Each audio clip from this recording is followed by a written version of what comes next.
सभी को नमस्कार। 70 बीपीएससी मेंस रिवीजन के सीरीज में आज इस लेक्चर में दो मोस्ट इम्पोर्टेंट इंटरनेशनल रिलेशन का मैं टॉपिक कवर कर रहा हूँ। एक पहला है इंडिया बांग्लादेश संबंध, दूसरा आपका इंडिया अफगानिस्तान या तालिबान संबंध को हम देखेंगे, ठीक ना। तो देखिए, भारत बांग्लादेश संबंध में हमको जो सबसे बड़ी बात निकल के सामने अभी हाल फिलहाल में आ रही, एक दो दिन पहले ही, ये मोहम्मद यूनुस साहब हैं, बांग्लादेश अंतरिम सरकार के प्रमुख सलाहकार। जब से अगस्त 2024 से बांग्लादेश में सत्ता परिवर्तन हुआ है, मतलब कि शेख हसीना को वहाँ से सत्ता से हटा दिया गया है, तब से ये वहाँ का कमान संभाले हुए। अभी हाल ही में ये महोदय जी कहाँ गए थे? चीन गए थे, और चीन में इनका एक ऐसा स्टेटमेंट आया है जो कि दोनों देशों के संबंधों में और गिरावट बताता है। जिसका इनका एक स्टेटमेंट है कि भारत के 7 राज्य, भारत के पूर्वी हिस्से जिन्हें 7 सिस्टर कहा जाता है, ये भारत के लैंडलॉक क्षेत्र हैं। समंदर तक उनकी पहुंच का कोई रास्ता नहीं है। इस पूरे क्षेत्र के लिए समंदर के अकेले संरक्षक हम हैं, इसलिए चीनी अर्थव्यवस्था के लिए विस्तार हो सकता है। यह विशाल संभावनाओं के द्वार खोलता है। The 7 state of India, eastern part of India are called the Seven Sisters. They are landlocked region of India. They have no way to reach out the ocean. We are the only guardian of the ocean for this region. So this opens up a huge possibility. So this could be an extension of the Chinese economy. ये इस तरह के statement ये बताता है कि रिश्ते में गिरावट आपको आ रही है। तो अब थोड़ा सा इसको हम देखते हैं। जब भी कभी आप इंडिया और बांग्लादेश संबंध का प्रश्न एग्जाम आंसर जब एग्जाम हॉल में या कभी लिखे तो क्या क्या भूमिका में क्या बात सोच सकते हैं। इसमें सिंपल ये दिखावा है कि भारत बांग्लादेश एक कॉमन कल्चर, मतलब कि सांस्कृतिक विरासत और ऐतिहासिक विरासत भी रखता है। आप इतिहास उठा के देख लीजिए, कभी ना कभी बांग्लादेश भारत का हिस्सा रहा था, ठीक ना। लेकिन अगस्त 2024 के बाद शेख हसीना से जब से वो सत्ता से हटी है और रिश्ते में आपका गिरावट देखने को मिलता है। और अभी अगर देखेंगे तो अभी अगर देखिए, साउथ एशिया का जो भी देश है, जो कंट्री है, वो सत्ता परिवर्तन के दौर से गुजर रहा है। कैसे?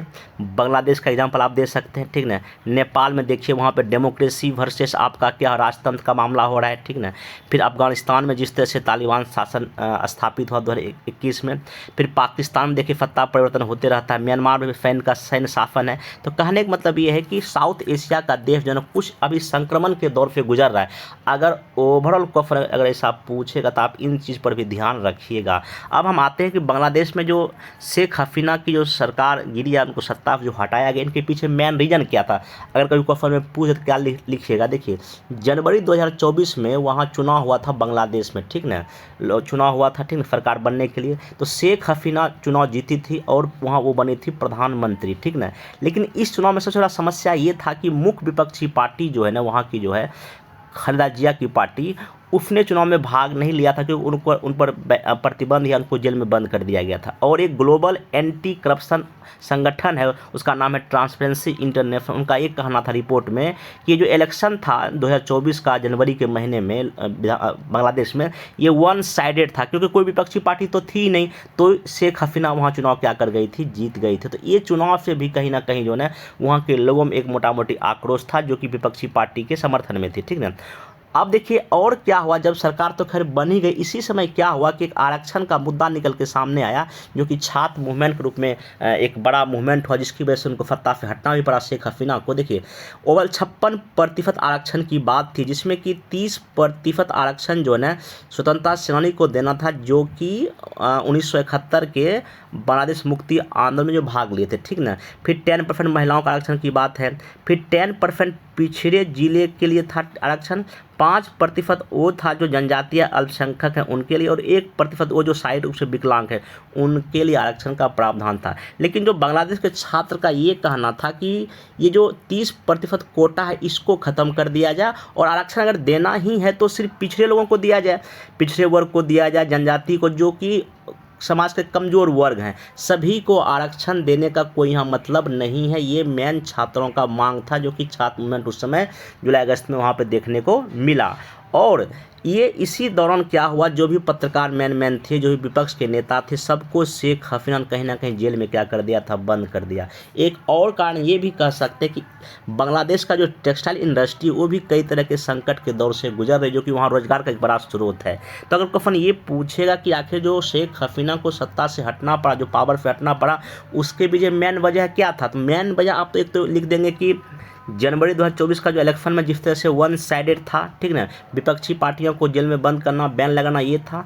फिर ये आरक्षण के मुद्दे को लेके छात्रों ने क्या कर दिया, आंदोलन कर दिया, ठीक ना, और जो भी पत्रकार विपक्ष सबको जेल में बंद कर दिया गया, और टेक्सटाइल इंडस्ट्री भी वहाँ जो अभी संकट के दौर से गुजर रही। इन सब परिस्थितियों ने यहाँ पे एक उग्र मूवमेंट हुआ छात्रों का, कुछ गोलियाँ चली, सैनिकों ने गोलियाँ चलाई और कुछ छात्र मारे भी गए, जिसकी वजह से फाइनली जो है ना एक तरह से वहाँ पे उनको फत्ता से क्या करना पड़ा, हटना पड़ा।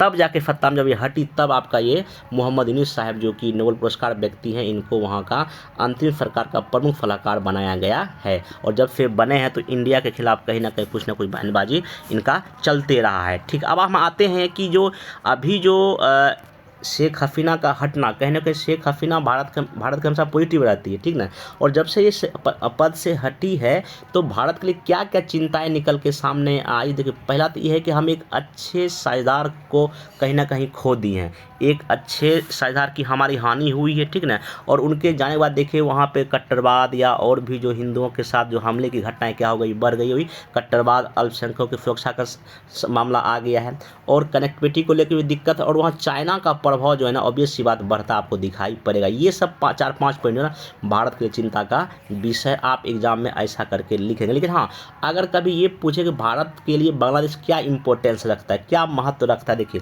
पहला महत्व तो ये है कि भू राजनीतिक महत्व मेरा ये है, जो पोलिटिकल इंपॉर्टेंस ये है कि 4096 किलोमीटर की लंबी सीमा लगती है, ठीक ना, और सुरक्षा के दृष्टिकोण से जिस तरह से चीन स्ट्रिंग ऑफ पर्ल्स के जरिए हमको घेरने की नीति बना रहा है, उसके लिए भी, और हम एक्ट ईस्ट पॉलिसी पर हम लोग काम कर रहे हैं। तो ये दो चीज़ है जिसकी वजह से हमारे लिए इम्पोर्टेंस रखता है। आर्थिक क्षेत्र में हम देखेंगे तो कई तरह के ट्रेड व्यापार हम दोनों देशों के बीच हो रहा है, ठीक ना, सांस्कृतिक तौर पे हिस्टोरिकल जुड़ा है, और कई सारे बांग्लादेशी छात्र हमारे यहाँ छात्रवृत्ति प्राप्त कर रहे हैं। डिफेंस का अगर हम बात करेंगे तो कई तरह की युद्धाभ्यास दोनों देशों के बीच होता है, और भारत कई तरह के सैन्य उपकरण भी बांग्लादेश को उपलब्ध कराता है। रेल कनेक्टिविटी है, मैत्री और बंधन और मिताली एक्सप्रेस चल रहा है ऑलरेडी दोनों देशों के बीच। फिर वाटर रूट है, फिर रोड कनेक्टिविटी है, पोर्ट चटगांव जो बंदरगाह पर हमारी जो है ना वहाँ पे समझौता है। तो कहने का मतलब कि कनेक्टिविटी को लेके काफ़ी सारा इनिशिएटिव जो है ना भारत बांग्लादेश के बीच हुआ है। बाकी सार्क और बिमस्टेक का दोनों कॉमन देश है, और बॉर्डर पर जो भारत और बांग्लादेश के बॉर्डर पर कई तरह के हाट बाजार भी लगता है। तो कहने का मतलब ये है कि कई तरह का इम्पोर्टेंस भी बांग्लादेश हमारे लिए रखता है। लेकिन हाँ, और भी कई तरह के चैलेंजेज है। अभी तो वर्तमान में जो भी सरकार चेंज हुई तो वो तो चुनौती हमारे लिए पैदा कर ही रहा है, लेकिन हाँ कुछ और चुनौतियाँ जो आप एग्जाम में लिखेंगे। तीस्ता नदी विवाद अभी भी दोनों देशों के बीच है, इसका मामला भी सॉर्ट आउट नहीं हुआ है। चाइना फैक्टर, चाइना कई तरह के निवेश ऑलरेडी बांग्लादेश में कर रहा है। अवैध बांग्लादेशी और रोहिंग्या जो है ना हमारे देश में अवैध रूप से घुस रही भी समस्या है, और बढ़ती कट्टरता बांग्लादेश में एक भी बड़ी समस्या निकल के सामने आ रही है। अब इस समय इस स्थिति में भारत को क्या करना चाहिए, देखिए आगे के राह क्या हो सकता है। इंडिया वेट एंड वॉच की पॉलिसी पे चल रहा है, बहुत बड़ा आप स्टेटमेंट इंडिया की तरफ नहीं देखेंगे, ठीक ना, तो वेट एंड वॉच की स्थिति हम लोग अभी रह रहे हैं। उसके बाद देखिए इसमें कोशिश ये होनी चाहिए कि जो मोहम्मद यूनुस है सरकार वहाँ पे जो है बातचीत का एक हमेशा रास्ता मतलब कि दरवाजा खुला रखना चाहिए। बाकी भारत को कनेक्टिविटी पर काम करना चाहिए, और अपनी सीमा सुरक्षा, ठीक ना, और आसपास के जो भी स्टेक होल्डर हैं उनसे बातचीत करके जो है ना, या सार्क या बिमस्टेक जैसे मंचों से जो है ना दोनों देशों के बीच एक बेहतर संबंध का प्रयास करना चाहिए। तो आप इतना बात अगर जो इस टॉपिक में करेंगे तो आप आराम से इसमें कोई भी क्वेश्चन आपका बन जाएगा। देखिए भारत बांग्लादेश क्वेश्चन सिर्फ सिंपल यही अभी पूछेगा कि अभी हाल ही में सत्ता परिवर्तन का क्या कारण था, मैं बता दिया क्या कारण था। इंडिया के लिए बांग्लादेश क्या इंपॉर्टेंस था मैं ये भी बता दिया, क्या चैलेंजेस ये भी बता दिया, और आगे क्या करना चाहिए मैं ये भी बता दिया। अगर साउथ एशिया से क्वेश्चन जोड़ के पूछेगा कि अभी हाल ही में साउथ एशिया कंट्री में सत्ता परिवर्तन का दौर चल रहा है, एक्सप्लेन करें, तो आप यहाँ बांग्लादेश का एग्जाम्पल, नेपाल का, अफगानिस्तान का, पाकिस्तान का, म्यांमार का दे के आप लिख सकते हैं। और इसमें कहीं ना कहीं आप भारत की जो प्रथम पड़ोस नीति है, नेबरहुड फर्स्ट पॉलिसी है, इसका जिक्र करेंगे। इसको एक्टिव करने की आवश्यकता है। जब भी कभी भारत और पड़ोसी देश का आप आंसर लिखें नेबरहुड फर्स्ट पॉलिसी का जिक्र करेंगे। फिर सार्क और बिमस्टेक को लेकर लिखेंगे, ठीक है ना, हमारा जो हिस्टोरिकल जो संबंध है उसको लिखेंगे, कल्चर संबंध को लिखेंगे, हमारा लैंग्वेज भाषा कहीं ना कहीं जगह एक है। तो इन सब चीज़ के जरिए जो है ना हमको रिश्ते को इसमें आप इसको एक्सप्लेन कर सकते हैं। चलिए अब नेक्स्ट चलते हैं हम लोग भारत और अफगानिस्तान या तालिबान के बीच में क्या क्या मामला है। देखिए इसमें सिंपल सा बात ये है 2023 में हमारे विदेश मंत्री साहब एस जयशंकर जी का एक स्टेटमेंट आया था पार्लियामेंट में, ये कि भारत और अफगानिस्तान का ऐतिहासिक और सांस्कृतिक संबंध सदियों पुराना है, ठीक ना। इनका था ये, काबुल में चाहे शासन राजतंत्र का रहे या इस्लामिक शासन रहे या साम्यवादी शासन रहे, रिश्ते में गर्मजोशी हमेशा रहेगा। मतलब ये बताता है कि अफगानिस्तान हमारे लिए हमेशा महत्वपूर्ण रहेगा। ये एस जयशंकर साहब जी का जो है स्टेटमेंट है। अभी हाल ही में जो है ना, भारत के विदेश सचिव और वहाँ के कार्यवाहक विदेश मंत्री का मुलाकात हुआ था, कहाँ, दुबई में। ये पहले भी मैं ऑलरेडी करंट अफेयर्स के फिल्म में डिस्कस को कर चुका हूँ। इन दोनों देशों के बीच जो ये अभी आपका जो वार्ता हुआ, देखिए वार्ता का मेन बिंदु ये था कि मानवीय सहायता जारी रहेगा भारत की तरफ से। आपको पता होना चाहिए कि भारत ने अब तक लगभग 50,000 मीट्रिक टन गेहूं, लगभग 300 टन आपका दवाई और भी कई तरह के कीट, पोलियो, कोविड वैक्सीन जो है ना, खुराक जो ना अफगानिस्तान को मुहैया कराया है। और इसमें ये भी चर्चा हुआ कि स्पोर्ट में सहयोग दोनों देश करें, खास करके क्रिकेट या और भी जो खेल दोनों देशों में फेमस है, ताकि युवाओं को जोड़ने का हम काम करेंगे। चाबहार बंदरगाह को लेकर दोनों पक्षों ने व्यापार या कॉमर्स गतिविधियां और मानवीय सहायता पहुंचाने के लिए इस बंदरगाह का हम प्रयोग करेंगे, ऐसा भी सहमति हुआ है। अब एक चीज़ और देखिए अभी अगर तालिबान का हिस्ट्री देखिएगा मोटा मोटी, इसका उदय कैसे हुआ, देखिए आपको ये इतिहास का सब पता होना चाहिए।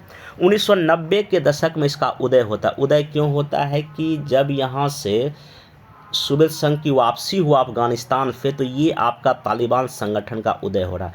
फिर एक्टिव होते होते 1996 से लेके 2001 के बीच में ये अफगानिस्तान में तालिबान का शासन भी रहता है। और लेकिन ये शासन जो ये करता है पूरी तरह ये शरीयत कानून के आधार पे, इस्लामिक कानून के आधार पे, जहां आपका जो है ना महिलाओं पर अत्याचार या जो फांसी की सज़ा, मतलब कि इस्लामिक या जो शरीयत कानून के तहत क्रूर शासन इस समय हुआ।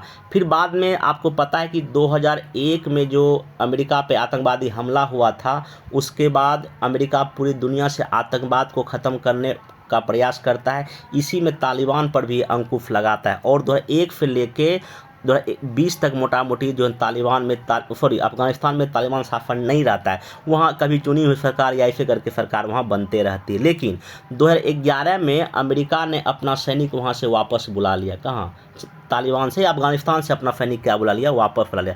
फिर से जो है ना 2021 से तालिबान का वहाँ पे शासन स्थापित हो गया है। लगभग पिछले 4 साल से जो है तालिबान का शासन अफगानिस्तान में मोटा मोटी। और आप लोग देखा होगा 2021 में कैसे किस तरह से तालिबान जो जितने भी लोग थे कैसे वहाँ अफगानिस्तान में कब्जा किया, आप लोग देखे होंगे। ठीक है, चलिए तो अब देखिए आखिर ये जो वार्ता का दौर तालिबान के साथ चल रहा है, आखिर क्यों। अभी तक भारत ने ऑफिशियली रूप से तालिबान को जो है ना मान्यता नहीं दी है, लेकिन हाँ फिर भी वार्ता तो हो रही है, ठीक ना। तो वार्ता में देखिए आखिर क्यों इम्पोर्टेंस है हमारे लिए अभी तालिबान। पहली बात देखिए वैश्विक गतिशीलता, देखिए क्या क्या हो रही है, ग्लोबल डायनेमिक्स में क्या क्या काम हो रहा है। अभी तालिबान और पाकिस्तान के बीच संबंध कुछ अच्छे नहीं हैं, ठीक ना। तो भारत को लगता है कि जो अच्छे रिश्ते नहीं हैं पाकिस्तान के साथ तालिबान का, इसका हमको फ़ायदा उठाना चाहिए, ठीक ना। फिर चाइना जिस तरह से यहाँ अपना चाइना अफगानिस्तान में जो भी प्राकृतिक संसाधन है उस पर उसकी नज़र है, तो ये भी है। दूसरा अभी ट्रंप जब से अमेरिका के राष्ट्रपति दोबारा बने हैं, लगता है कि ये कहीं ना कहीं तालिबान के साथ पुनः संपर्क कर सकते हैं। और अगर तालिबान के साथ ये फिर से संपर्क स्थापित करेंगे डोनाल्ड ट्रंप, तो यहाँ पे भारत को इसमें एक केंद्रीय भूमिका निभानी चाहिए। और सुरक्षा के दृष्टिकोण से भी, क्योंकि भारत ने तालिबान से अफगानिस्तान से सक्रिय लश्कर तोयबा है जैसे मोहम्मद जो आतंकवादी संगठन है, तो इसके मदद से जो हम इन आतंकवादियों पर भी अंकुश लगा सकते हैं। और विकास का कार्य तो ऑलरेडी चल ही रहा है वहाँ पे, ठीक ना।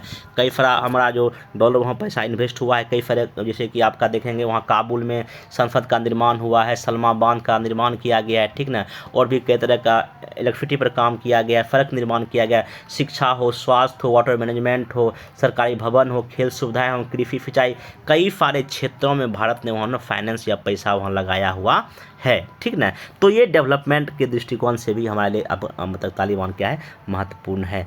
अब देखिए अगर ओवरऑल ये पूछेगा कि अफगानिस्तान का हमारे लिए क्या महत्व है, देखिए पहली बात तो मानवीय सहायता हम लोग तो कर ही रहे हैं, इसका जिक्र करेंगे। उसके बाद मतलब कि सांस्कृतिक और ऐतिहासिक संबंध तो बहुत सारा पुराना हमारा है। फिर चाइना को भी हमको काउंटर करना है।